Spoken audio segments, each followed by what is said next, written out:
여러분, 최고의 것을 붙들면 최고가 됩니다. 그런데 최고의 것은 오직 말씀입니다. 말씀은 곧 하나님이시죠.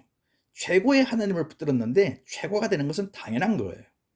여러분 자신이나 여러분의 가정이, 여러분의 자녀가 최고가 되기를 원한다면 말씀을 붙잡으시길 축복합니다.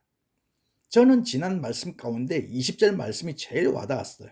여러분, 상한 심령을 하나님은 기뻐하세요. 저는 오늘도 말씀 때문에 마음이 상해요. 그리고 마음이 상하는 것이 다 나쁜 게 아니라는 사실을 또 한 번 깨달았어요. 이 자리 가운데 상한 마음을 가지신 여러분들을 축복합니다. 말씀 붙잡고 승리하며 사시길 축복합니다. 오늘 말씀의 주제는 약속의 말씀을 의지해서 성실과 순종을 선택한다는 거예요. 인간은 누구도 완전하지 않아요. 모두 죄와 허물을 갖고 있어요. 자신의 부족함을 깨닫고 악에서 돌이킬 때 비로소 온전한 삶을 누릴 수 있어요. 톨스토이는 반성하지 않는 삶은 살 가치가 없다고 했어요. 끊임없이 자신을 돌아보고 자신의 일을 반성하며 깊이 살필 때 잘못된 길에서 떠날 수 있어요. 오늘 시편 기자도 하나님의 말씀에 매달려 결심하고 기도하고 있어요. 먼저 25절 말씀입니다. 내 영혼이 진토에 붙어 싸우니 주의 말씀대로 나를 살아나게 하소서. 시인의 상황은 참으로 고통스러워요. 자신의 현재 모습을 비관하고 있어요. 어떤 이유에서인지 모르지만 영적으로 심각하게 눌려 있어요. 삶의 모든 의욕을 상실한 채 탈진했어요. 말씀의 진토는 무덤을 덮는 흙입니다. 진토가 상징하는 것은 낮고 비천해서 무가치하고 절망적인 상황을 의미하고 있어요. 고난과 고통에 의해서 죽게 된 수렁과 늪과 침체를 뜻하는 거예요. 그리고 붙어 싸우니는 결합되다, 들러붙다, 압도되다는 뜻을 갖고 있어요. 그러니까 내 영혼이 진토에 붙었다는 것은 죽을 위험에 빠졌다는 거예요. 고통과 고난 속에서 죽게 되었다는 거예요. 죽음과도 같이 지금 당장 죽을 것만 같은 고통스러운 상황에 처해 있을 때 우리가 할 수 있는 것은 절망이고 자포자기하는 거예요. 그리고 인간적인 방법으로 문제를 해결하려고 애를 쓰죠. 그런데 시편 기자는 주의 말씀대로 자신을 살려주시기를 기도하고 있어요. 여기서 말씀은 의인에 대한 하나님의 구원 약속을 말하는 거예요. 하나님의 말씀을 삶의 희망으로 삼고 살았습니다. 그런데 하나님께 헌신된 종이 죽을 만큼 힘이 듭니다. 제발 주의 약속대로 나를 살려주십시오. 기도하고 있어요. 여러분, 고난에 하나님의 뜻이 있다는 말은 하나님께서 신실하신 분이심을 나타내는 거예요.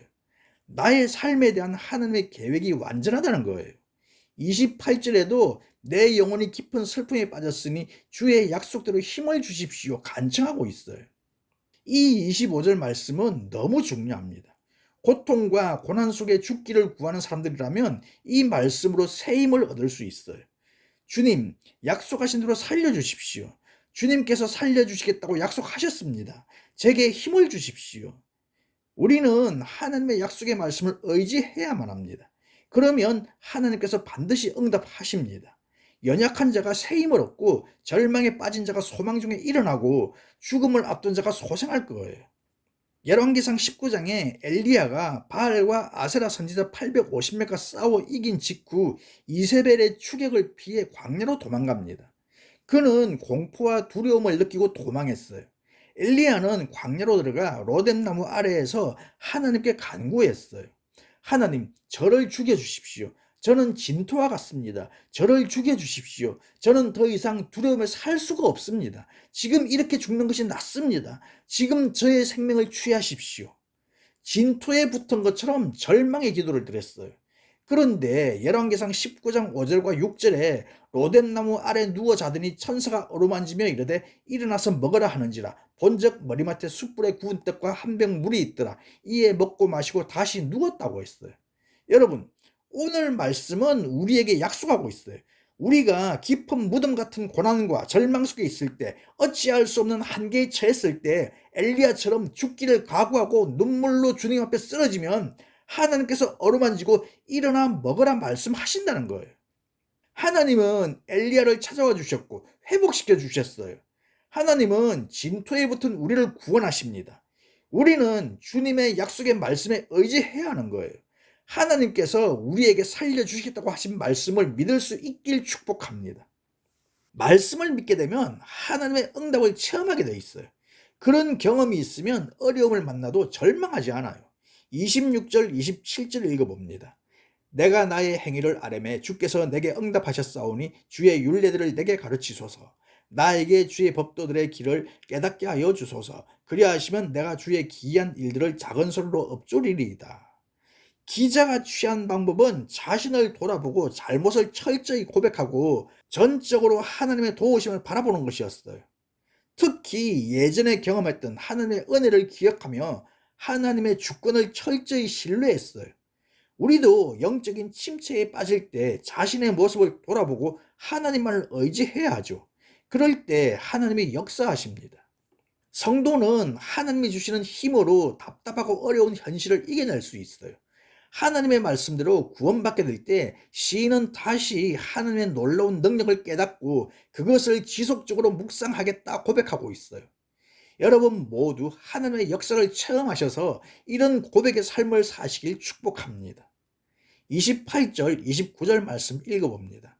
나의 영혼이 눌림으로 말미암아 녹사오니 주의 말씀대로 나를 세우소서. 거짓 행위를 내게서 떠나게 하시고 주의 법을 내게 은혜로이 베푸소서. 이 말씀은 25절, 26절의 기도를 다른 말로 반복하는 내용인데 자신의 영혼이 이번에는 슬픔과 고통으로 녹아 없어질 지경이라고 탄식하고 있어요. 그러면서 주의 말씀대로 자신을 이렇게 세워주시길 기도하고 있어요. 말씀이 우리를 세우시면 우리에게 엄청난 힘이 생기는 거예요.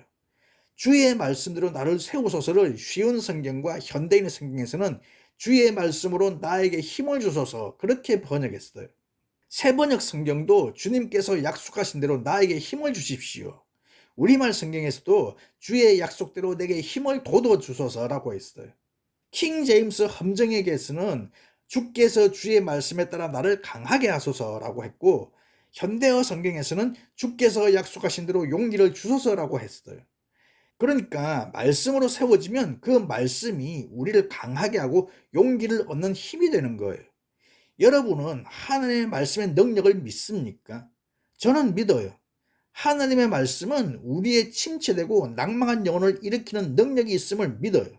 하나님의 말씀 자체가 살았고 운동력이 있기 때문입니다. 우리가 주님의 몸된 교회를 섬기다가 지쳐 쓰러질지라도 주님께서 주신 약속의 말씀으로 우리는 마음의 힘을 얻는 거예요. 그 약속의 말씀으로 주님께서는 우리를 이렇게 세우시고 주님의 몸된 교회를 신실하게 섬기도록 하시는 거예요. 우리는 잠언의 말씀처럼 의인은 7번 넘어질지라도 다시 일어나는 거예요. 저는 여러분들이 주님의 약속하신 말씀으로 더욱더 세움을 받는 여러분 되시길 진심으로 바랍니다.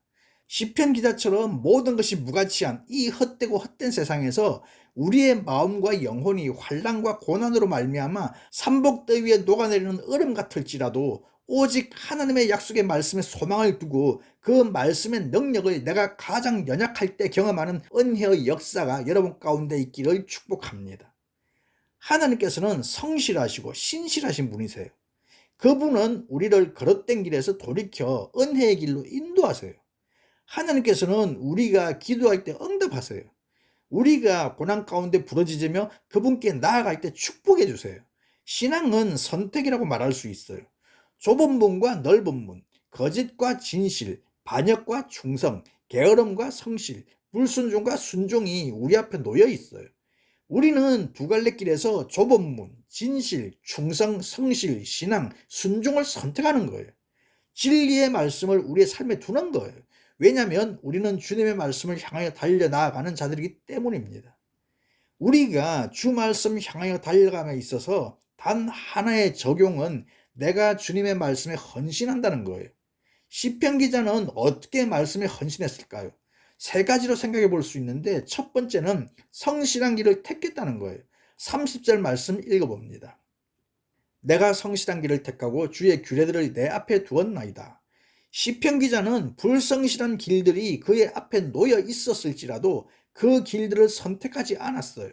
성실한 길은 다른 성경들에서는 진리의 길이라고 했어요. 그런데 유일하게 현대어 성경은 주님의 뜻 따르는 길이라고 했어요. 그러니까 진리의 길이란 주님의 뜻을 따르는 길이라 할 수 있어요. 주님의 뜻을 따르는 자가 성실한 사람인 거예요. 우리는 어떤 선택을 내리며 살아가고 있습니까? 둘 중 하나죠. 진리의 길 아니면 거짓의 길.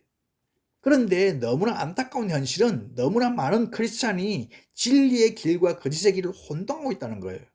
거짓을 진리로 여기고 거짓의 길을 선택해서 걷고 있으면서도 자신은 진리의 길을 걷고 있는 것으로 착각하고 있어요.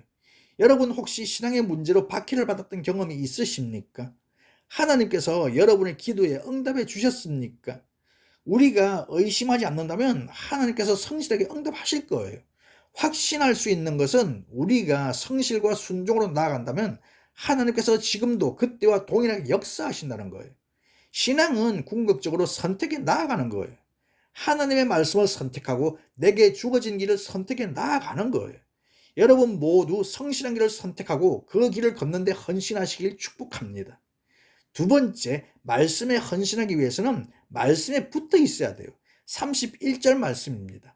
내가 주의 정죄들에 매달려 싸우니 여호와여 내가 수치를 당하지 말게 하소서. 왜 크리스찬들이 세상 사람들로부터 수치를 당하는 것일까요? 이유는 하나님의 말씀대로 살지 않기 때문이죠.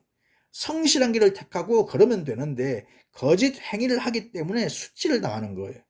하나님의 말씀에 순종하는 삶을 살지 않을 때 우리는 세상 사람들로부터 수치를 당할 수밖에 없어요. 시편 기자는 하나님의 말씀에 충실히 붙어 있었어요. 주님의 말씀을 더욱더 가까이 할 때 거짓을 멀리할 수 있는 거예요. 마지막 세 번째 32절 말씀 읽어봅니다. 주께서 내 마음을 넓히시면 내가 주의 계명들의 길로 달려가리이다. 세 번째는 내가 주의 계명의 길로 달려갈 것을 헌신하는 거예요. 32절 말씀에 넓혀진 마음이라는 것은 하나님의 뜻을 즐겁게 행하고 성실과 순종으로 하나님께 나아가는 일인 거예요. 주님의 말씀을 사랑하고 말씀대로 달려간다는 뜻입니다. 1968년 멕시코시티에서 열린 올림픽 경기는 마라톤을 끝으로 모든 경기가 끝났어요. 폐막식도 끝나고 많은 관중들은 스타디움을 다 떠났어요. 그런데 마라톤 선수 한 명이 골인 지점에 들어왔어요. 탄자니아에서 온 존 스티픈 어카리 선수였어요. 그의 오른발은 피를 흘리며 붕대가 감겨 있었어요. 이미 사방에 어둠이 내리고 있었어요. 그때 한 기자가 왜 끝까지 달렸느냐고 물었어요. 그러자 어카리 선수가 대답했어요. 조국이 나를 경기에 출전시킨 것은 이곳에서 출발하라고 보낸 것이 아니라 이곳에서 경주를 마치라고 보낸 것입니다. 여러분, 우리가 가야 하는 길은 하나님께서 예비하신 본향으로 끝까지 달려가는 거예요. 하나님께서 이 땅에 태어나게 하신 것은 여기서 적당히 그만두라는 뜻이 아니라 예비하신 본향을 향해 끝까지 전진해 나아가라는 뜻인 거예요. 고난 속에서 승리의 길로 달려가려면 말씀을 보는 눈이 열려야 하고 이 땅에서의 삶이 순례자의 삶이라는 걸 기억해야 하는 거예요. 우리에게 승리가 있다는 사실을 또한 믿어야 하는 거예요. 약속의 말씀을 의지하십시오. 그리고 성실과 순종으로 마지막까지 달려가십시오. 누군가에겐 얼마 남지 않은 인생, 주의 계명의 길로 달려가는 우리의 인생이 되길 주님의 이름으로 축복합니다.